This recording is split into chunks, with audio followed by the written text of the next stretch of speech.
buenos días con todos amigos, bienvenidos a una nueva edición de Andina al Día, hoy miércoles. Mi nombre es Gianmarco Delgado y vamos a comenzar nuestra agenda del día de hoy teniendo una importante entrevista porque nos visita el presidente de la Comisión de Economía del Congreso, el congresista Illich López, a quien le vamos a dar la bienvenida. Congresista, muy buenos días, gracias por estar aquí con nosotros. Buenos días, muchas gracias por la invitación y para la interpelación que usted considere necesaria en esta entrevista. Claro que sí, hay muchísimos temas de coyuntura siempre para hablar con los parlamentarios. En primer lugar, congresista, este lunes hemos tenido la importante presentación del Ministerio de Economía sobre una cartera de proyectos de inversión. Hablamos de cerca de 11.000 millones de dólares que se tienen pensados puedan ser finalmente, materia de inversión para nuestro país. ¿Cuál es la posición para usted como parlamentario en primer lugar? Mire, sin duda lo que mueve el motor de la economía de un país son las grandes inversiones, porque estas grandes inversiones tienen una seguidilla de otras inversiones más pequeñas, lo que se le llama las cadenas productivas. Entonces es importante el anuncio que ha hecho el ministro Salardi, sobre todo resaltando el tema tanto en transportes como en energía, ¿no? Son dos líneas que han planteado que van a haber estas inversiones con estos 11.000 millones. ¿Por qué? Porque el país está en este momento rezagado en el ranking mundial de competitividad en el puesto 63 de 67 países. Eso quiere decir que los productos y o servicios que vende el Perú hacia el extranjero no son muy demandados, no son muy valorados. Y para que sean valorados tienen que mejorar indicadores. Por ejemplo, si yo me convierto en una empresa que transforma el producto, hace ese proceso de transformación, necesito energía. Y no cualquier energía, sino una energía limpia, barata, de tal manera que permita competir este producto con otros que hay en el mundo. Otro tema es las vías de comunicación, las carreteras. Nosotros somos uno de los principales países agroexportadores, por ejemplo, el arándano. ¿Y de dónde salen los productos agrícolas? Salen de las chacras, ¿no? Y estas chacras, las vías de comunicación que tienen que ir, son importantísimas poder tener vías de comunicación en todo el Perú. Entonces, ¿por qué? Porque los agroexportadores también hacen una cadena productiva. Venden, si bien es cierto, al extranjero, pero echan mano de lo que produce la pequeña agricultura y la agricultura familiar, llevando a todos estos productos hacia el extranjero, entre otros temas fundamentales. Eso a nivel de agroexportación o exportación, pero a nivel interno también, porque tenemos una capital que se ha centralizado en más de 10 millones de habitantes, donde consideramos que se debe descentralizar, y para que haya descentralización deben haber condiciones básicas de desarrollo como las comunicaciones y como el tema de la energía, ¿no? Correcto. Y ahí queríamos consultarle, si bien sabemos que el Congreso definitivamente no tiene una labor o una participación directa en estas licitaciones o inversiones, ¿de qué manera puede promover la llegada de más participación privada a nuestro país, ¿no? Mire, la idea es que la inversión pueda darse en el Perú. Y para que pueda darse, el Congreso tiene que dar básicamente el marco jurídico. Vamos a ver, por ejemplo, el tema del gobierno a gobierno, que debe estar dentro de la opción del abanico de opciones para tomar decisiones. El tema de las asociaciones público-privadas también son importantes, hay importantes esfuerzos.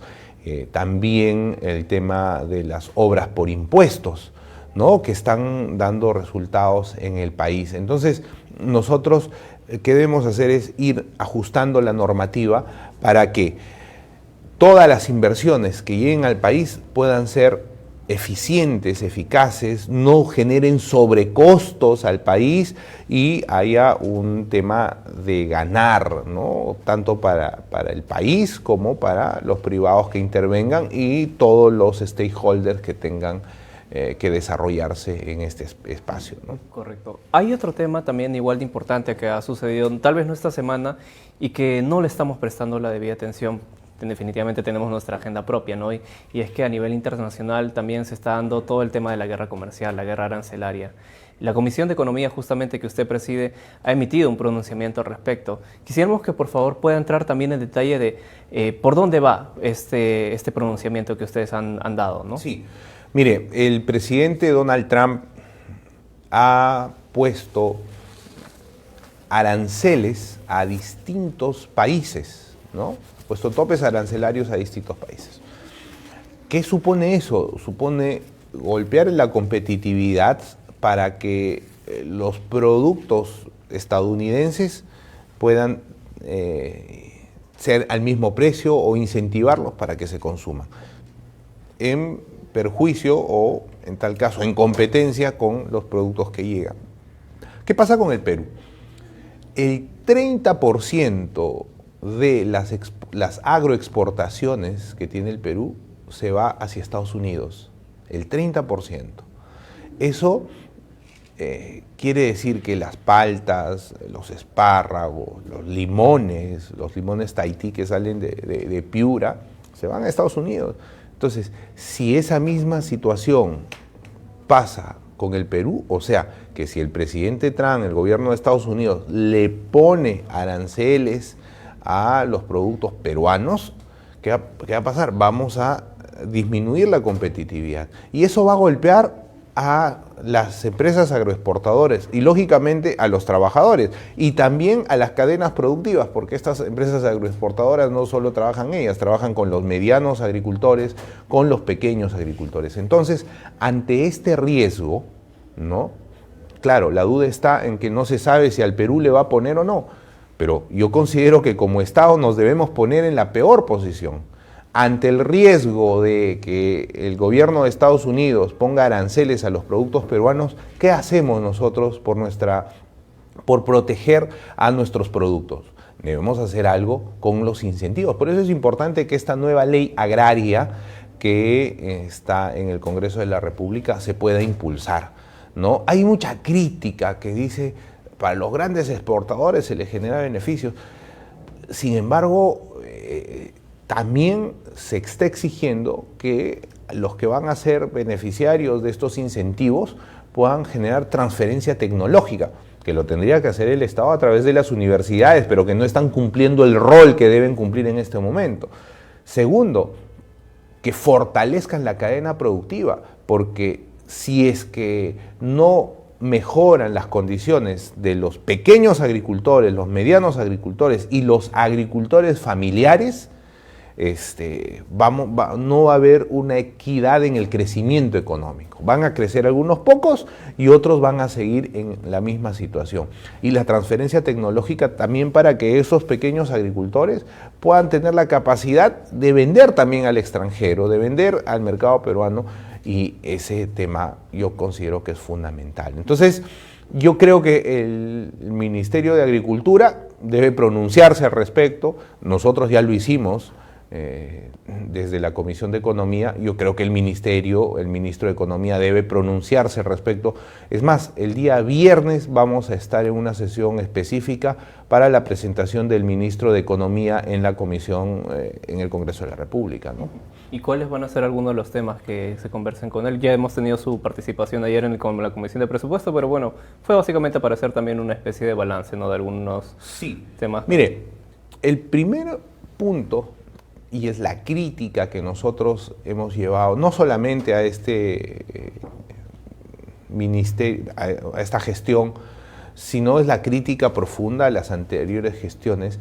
Si bien es cierto, hay una estabilidad económica por el tema de la inflación, pero la recaudación, o sea, el cobro de impuestos, solo se cobra a los formales, que son menos del 30% en el Perú. O sea, de 100 personas, paran la olla 30, y los otros 70 esperan que estos 30 paren la olla, estatal por cierto, y entonces no ha habido importantes acciones del Ministerio de Economía frente a la formalización. Las políticas públicas de formalización tienen que venir del Ministerio de Economía. Entonces, nosotros exigimos y contribuimos desde nuestro espacio legislativo a que hayan políticas claras para que a los informales les convenga ser formales y para que a los formales se les proteja. Nosotros estamos viendo varias medidas de protección a los formales, la ley para el manto protector a los formales, que estos formales han decidido apostar por el Perú, están pagando impuestos y, como dice la Constitución, los tributos deben tener predictibilidad, deben ser predecibles. Entonces hay que hacer que estos formales sientan bien de ser formales. Hay que promocionarlos. ¿Cómo? Acceso al crédito. Estamos planteando e impulsando el fortalecimiento patrimonial de las cajas municipales, que creemos, si se ponen como en el decreto de urgencia 017, 1.200 millones, van a significar eso 10.000 millones de soles en crédito que se tendría que direccionar a las microempresas. Algo así como un Reactiva, pero para la gran cantidad de micro y pequeñas empresas, a tasas de interés mínimas que les permitan decir, oye, yo fui formal y por ende de parte del Estado me dan un crédito, no me regalan nada, me dan un crédito, pero una tasa mínima que me ayuda a tener liquidez y avanzar. Eso por un lado. Entonces, con eso fomentamos la formalidad. Y la formalización en el Perú es un problema estructural. Entonces, eso hemos exigido, el acceso al crédito, la democratización del crédito. Los economistas siempre luchan por la estabilidad, ¿no? Que es el equilibrio fiscal. Sin embargo, yo he cuestionado también, sí, pues, o sea, no podemos cuidar el equilibrio fiscal, dejar a la gente sin CTS como los profesores, o cuidar el equilibrio fiscal, pero que se mueran los que no reciben sus derechos completos. Entonces, ahí en la política pública debe haber un equilibrio entre la decisión técnica y la posición social, el análisis social que debe tener una decisión de esta naturaleza. Correcto, ¿no? Y justamente aprovechando lo que usted menciona, ¿no? La famosa CTS, no quiero dejar de lado hablar sobre estos temas también. Ya hay más de 10 proyectos que están planteando, pues, ¿no?, un posible retiro de CTS para este año. Un retiro que ya se ha dado también en años anteriores, entendíamos, pues, ¿no?, que era por el contexto de la pandemia, también, pues, ¿no?, por la recesión que tuvimos en su momento. Y bueno, los parlamentarios finalmente siguen insistiendo en este tema. ¿Cuál va a ser la posición de la Comisión de Economía en este sentido? ¿No se va a seguir promoviendo el debate de estos proyectos? Sí. ¿Cuál es su posición como usted también como parlamentario? Sí. Mire, acá hay un tema de fondo. Hay un tema de fondo que es el futuro de los peruanos. Nosotros en el país estamos en un momento de bono demográfico ya en su última etapa. Para dejarme entender, el bono demográfico es el momento en el cual en un país la mayor cantidad de personas está en edad de trabajo, son jóvenes, ¿no? Entonces, en este momento, en el país, más del 60% está en esa edad de trabajo, de la población económicamente activa. Pero esto no va a ser así de acá a 15 años. La mayor cantidad de personas van a estar con edades de adulto mayor y con, lógicamente, o algunas limitaciones para dar la fuerza laboral. Entonces, cuando llegue ese momento de acá a 10 o 15 años, ¿de dónde van a vivir estas personas que se tienen que jubilar a los 65 años? Lógicamente, de sus pensiones. Y si no cautelamos las pensiones el día de hoy, dentro de 15 o 20 años vamos a ser un país de adultos mayores, aún en el subdesarrollo y sin pensiones. Va a generarse una grave crisis económica, social en el Perú. Entonces, yo pongo a debate estos temas de las AFPs y de las CTS, básicamente para tocar e hincar la conciencia de cada bancada. Yo sé que algunos buscan algunos aplausos efímeros respecto al tema de retiros, y es que también se han aprovechado de lo mal que han trabajado las AFPs, ¿no? Las AFPs han fracasado en el Perú, y ese fracaso se traduce en el hecho de decir, oye, pero si yo tengo mi fondo y la AFP lo administra, ¿cómo es así que ellos administran y ganan mucho dinero y a mí me dan una poquita rentabilidad. O sea, eso no es justo, porque al fin el dueño del fondo soy yo. Entonces, ahí también hay alternativas importantes. Estamos ya terminando de plantear el proyecto de ley, o perdón, la ley, el dictamen, que va a hacer que este fondo de AFP le sirva a los ciudadanos como garantía para adquirir una vivienda, el 100%. Un ejemplo práctico, yo tengo en mi fondo 20.000 soles y al banco le digo, oye, te doy como garantía, o sea, no como adelanto, como garantía mi fondo de 20.000 soles, véndeme o ayúdame a financiar una vivienda. El banco, como es un fondo líquido que lo va a poder utilizar, le va a recibir y le van a dar el crédito. Al cabo de 15 o 20 años, el ciudadano va a terminar de pagar el crédito, pero como ese fondo solo era garantía, va a recuperar su fondo. Entonces, al final, al final de su carrera, el ciudadano peruano, el poblador peruano va a tener su casa, su vivienda propia, pero también va a tener su pensión. Y eso va a contribuir también a la economía. Entonces, este tipo de ideas importantes, razonables, innovadoras para la utilización de los fondos, son las que se tienen que implementar en un país donde, igual, cuando se debate esto, estamos debatiendo sobre la posibilidad de impactar solamente en el 30%. No olvidemos quién tiene FP, quién tiene ONP, el trabajador formal. ¿Y cuántos trabajadores formales hay en el Perú? 6 millones. ¿De cuántos? De 36 millones de ciudadanos. 6 millones. ¿No? Y de 18 millones de personas que están en edad de trabajo o de trabajadores. Los otros 12 millones son informales, trabajadores informales. Por eso es importante trabajar en distintos aspectos. Por un lado, la formalidad, que el informal diga, oye, el gobierno, si yo me formalizo, me da créditos baratos a través de las cajas municipales, entonces me conviene formalizar. Oye, si me formalizo, puedo poner a mis trabajadores y que tengan algún tipo de servicio de salud. Y esos temas, incentivarlos para, de esa manera, poder hacer que el Perú se desarrolle, ¿no? Son temas de desarrollo del país. Nos va a pasar lo que pasa en España. En España en este momento han tenido que dar una ley que facilita a los inmigrantes porque se han quedado sin jóvenes, ¿no?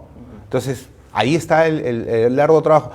Nos imponemos una dura tarea porque lo fácil sería salir bien para la foto, pero estos temas son más estructurales que yo espero calar en la posición y en la determinación de debatir estos temas en las distintas bancadas, ¿no? Correcto, claro que sí, congresista. Se nos queda, la verdad, algunos temas también políticos que nos hubiese encantado conversar, pero entendemos también que tiene una agenda muy cargada y, bueno, el tiempo también en las transmisiones son bastante duras. Esperamos poder contar con usted nuevamente en una próxima oportunidad, congresista. Muchas gracias. El día de hoy vamos a estar en la Comisión de Economía aprobando temas importantes como el tema de cinematográfico, ¿no? La reforma cinematográfica, tenemos unos temas de aviación para fomentar que haya incentivos para que entren aeronaves con algunos incentivos, toda vez que esas aeronaves no se quedan en el Perú, puedan un poco dinamizar estos vuelos a distintas partes del Perú donde no están llegando.